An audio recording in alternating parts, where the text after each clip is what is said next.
Žmogus yra tai, ką jis valgo, kontrolė per maistą. JAV ir daugelį kitų šalių pienas yra pagrindinis maisto produktas. Vienok remiantis Emory universiteto, privatus JAV universitetas Atlantoje, Džordžija tyrimu, nuo 2020 metų amerikietiško pieno vartotojai vartoja toksišką antibiotikų, pesticidų, augimo hormonų ir kitų kokteilį ypač grėsmingose koncentracijose. Priešingai nei šis, bandymuose natūralus pienas pasirodė esąs švarus, bet iš kur šis akivaizdus netitikimas? Vienas iš didžiojo perkrovimo Great Reset agent tikslų pristatytų pasaulio ekonomikos forume Davose yra pasaulinė maisto kontrolė. Tokios organizacijos kaip Ed Forum, JAV maisto sektoriaus organizacija per savo visame pasaulyje sujungtas maisto, farmacijos ir chemijos pramonės korporacijos visą žmoniją traukia į savo priklausomybę.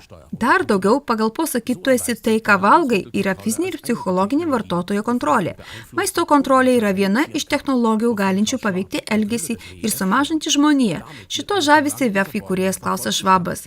Tai reiškia, kad strategija, kuri buvo ilgai slaptai naudojama, tampa vis labiau matoma. Viena vertus, švarus natūralus pienas įrodo, kad tai galima padaryti visai kitaip.